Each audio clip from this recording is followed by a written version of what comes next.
हमारे सभी प्रजापति भाइयों को बाल योगी रौनक शास्त्री का प्यार भरा नमस्कार। आज बातों को आप लोग भूल गए हो, ये सिर्फ आपके लिए है।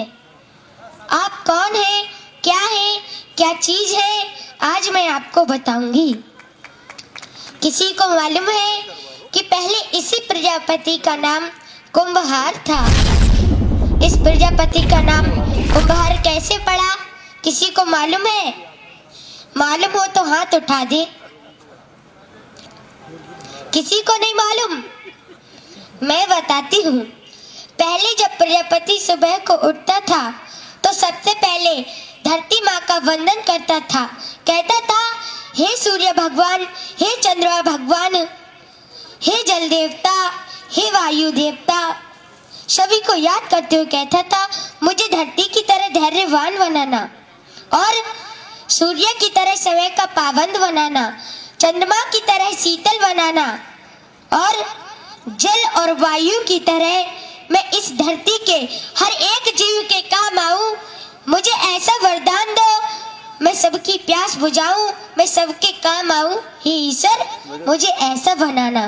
पहले तो ये मांगता था, पहले ये प्रार्थना करता था, और जब भगवान ने इसे इस लायक बना दिया तो इसकी सबसे पहली गलती भगवान का ध्यान ही नहीं रहा है। अच्छा, अब किसी को मालूम है कि इस धरती पर सबसे पहले कौन आया था? सबसे पहला वैज्ञानिक कौन है? किस चीज का सबसे पहले आविष्कार हुआ था? किसी को मालूम है? सबसे पहले इस धरती पर प्रजापति ही आया था। और मेरे प्रजापति भाइयों, वही सबसे पहला वैज्ञानिक है जिसने किस चीज का आविष्कार किया? जिसने कुंभ का आविष्कार किया था, जिसे हम सब लोग घड़ा कहते हैं। कहीं कहीं पर इसे गगरी भी कहा जाता है, अलग अलग नामों से पुकारा जाता है। लेकिन जब पहली बार बना था तो इसका नाम कुंभ पड़ा था। हरिद्वार से 6 किलोमीटर दक्षिण की ओर जो कभी राजा दक्ष की राजधानी का नगर था, जो आज भी गलखंड के नाम से जाना जाता है, जहाँ कुंभ परवी पड़ती है, ये भी कुंभ से ही शुरू हुई थी। और गनखल के रहने वाले एक प्रजापति को भगवान विष्णु ने अपना चक्र दिया था, जिसका उसने अपना चाक बनाया था। और भगवान शंकर ने अपना त्रिशूल, अपनी पिंडी दी थी। पिंडी पर उस चक्र को रखा था और त्रिशूल से उसे घुमाया था। और मेरे प्रजापति भाइयों, भगवान ब्रह्मा ने अपनी जनेऊ और अपना जल का भरा कमंडल दिया। कमंडल में जो जल था उससे मिट्टी को गीला किया और उस जनेऊ से कुंभ को काटा था। भगवान विष्णु ने उस प्रजापति से कहा, जाओ तुम अपना काम शुरू करो। तो उसने पहले ही बार में इतना सुंदर कुंभ बनाया, इतना सुंदर घड़ा बनाया कि भगवान उसे देख कर के खुश हो गए। भगवान बोले, तुमने इसे कैसे बनाया? तो उस प्रजापति ने क्या कहा? उसने कहा, प्रभु, जैसे आपने मुझे 5 तत्वों से मिलाकर बनाया है, वैसे ही मैंने इस कुंभ को 5 तत्वों से मिलाकर बनाया है। कैसे? जल, वायु, अग्नि, आकाश और धरती। मैंने धरती से मिट्टी ली और जल से उसे गीला किया और आकाश वायु से इसे सुखाया था और अग्नि से इसे पकाया था। भगवान इतने खुश हुए कि उन्होंने एक सुंदर सा हार अपने हाथ में लिया और उसको बाहर के डाल दिया। तो उसी समय उसका नाम भगवान ने कुंभहार रखा। कुंभ का नाम पहले और हार का बाद में, दोनों शब्दों को जोड़ दिया तो हो गया कुंभहार।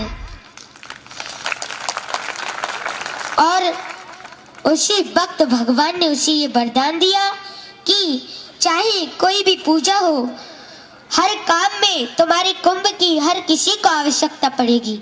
तुम्हारी पूजा के बगैर कोई पूजा संपूर्ण नहीं होगी। तुम्हारी इस कुंभ का जल पी करके लोग अपनी सांसें लेंगे। और तुम्हारे कुंभ के बगैर कोई भी पूजा संपूर्ण नहीं होगी। अब चाहे वो मृत्यु हो या जन्म हो, शादी हो या सजा हो।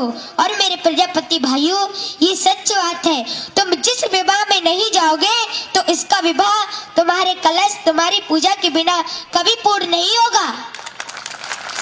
इसीलिए आप जरा सोचो, आप कौन हो, फिर भी आप भिखारियों की तरह जी रहे हो। अरे आपको नहीं मालूम है आप कौन हो? आप राजाओं के राजा हो और शेरों के शेर हो, इस संसार की जड़ें हो। जो एक बार हिल जाए तो पूरा ब्रह्मांड हिल जाएगा। और ये ब्रह्मांड कौन है? ये ब्रह्मांड आदि प्रजापति ब्रह्मा है। ब्रह्मांड भी प्रजापति ही है और इसके रचयिता दक्ष प्रजापति है। ये भी प्रजापति है, यानी कि ब्रह्मांड भी प्रजापति है और उसका रचयिता भी प्रजापति ही है। और मेरे प्रजापति भाइयों, आप फिर भी अपना सर झुका के जी रहे हो।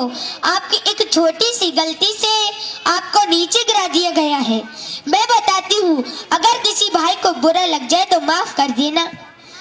मैं बताती हूँ, आज 20% तो प्रजापति मिट्टी के बर्तन बना रहे हैं और 80% रोजगार बंद कर दिया गया है। किसने किया है? फाइबर, प्लास्टिक, स्टील, लोहा ने।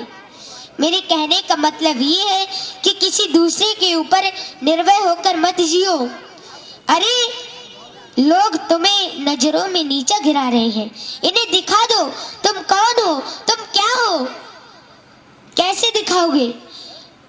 जब तक कोई अन्य जाति वाला तुम्हारे पास कुछ वस्तु लेने ना आए तब तक तुम उसे कुछ मत दो। और तुम्हारी जरूरत तो हर किसी को पड़ती है। कैसे? जब दीपावली का त्योहार आता है तो उस पर दियों की जरूरत पड़ती है, चिरागों की जरूरत पड़ती है और जन्म होने पर कलश की जरूरत पड़ती है, मृत्यु होने पर कलश की जरूरत पड़ती है। शादी विवाह में जब तक तुम्हारे कलश की पूजा और तुम्हारी पूजा नहीं हो जाती तब तक वो विवाह कभी संपूर्ण नहीं माना जाता। और मेरे प्रजापति भाइयों, यहाँ तक कि सरकार को भी हमारी जरूरत पड़ती है। कैसे? जो जेल में कैदी होते हैं, जो जल पीते हैं ना, वो इसी कुंभ में पीते हैं, इसी कलश में पीते हैं। इसीलिए उनको भी हमारी जरूरत पड़ती है। इस धरती पर हुए विश्व सर्वा रावण जैसे ज्ञानी, इस धरती पर हुए विश्व सर्वा रावण जैसे ज्ञानी, जो पी पी कर बड़े हुए हमारे ही घड़े का पानी। इसलिए सिर उठाकर जियो, सिर झुका के नहीं।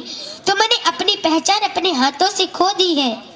तुम्हें नहीं मालूम है, जितने भी बड़े राजा हुए वो भी प्रजापति थे, जितने भी बड़े भक्त हुए वो भी प्रजापति थे और जितने बड़े दैत्य हुए वो भी प्रजापति ही थे। कैसे? दक्ष प्रजापति ये प्रजापति थे और ये पूरे ब्रह्मांड के राजा थे। और भक्त प्रहलाद को देखो, ये भी प्रजापति थे, ये भगवान के बहुत बड़े भक्त थे। इनके नाते हुए बलि, बलि बहुत बड़े दैत्य थे लेकिन बहुत बड़े दानी भी थे। भगवान के लिए इन्होंने 3 कदमों में तीनों लोक दे दिए थे और भगवान ने स्वयं इनके दरवाजे पर पहरा दिया था।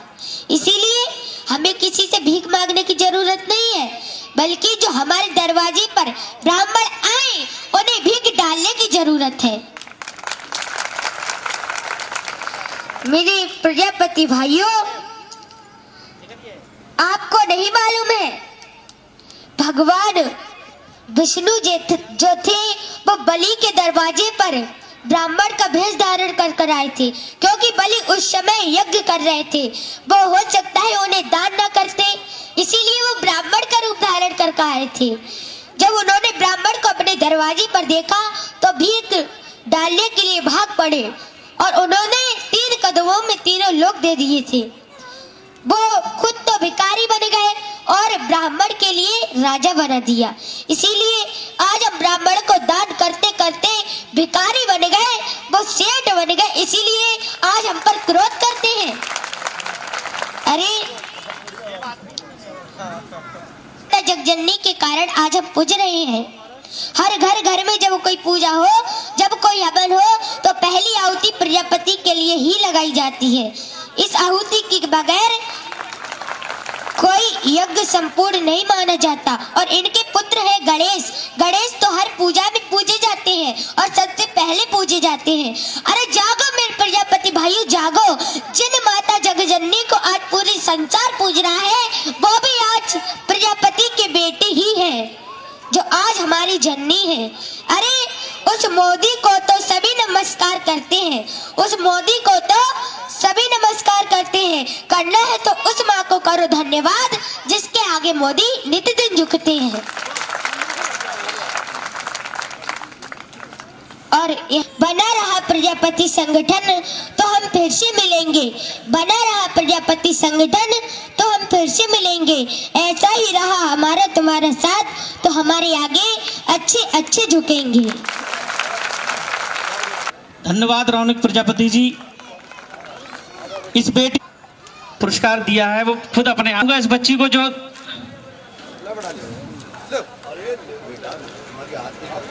ये बेटी हमारे समाज का गौरव है, जो जिसे इतनी अल्प आयु में हमारे समाज के आ चुके हैं। राष्ट्रीय प्रजापति महासंघ की तरफ से उनका भी स्वागत है, वंदन है, अभिनंदन है।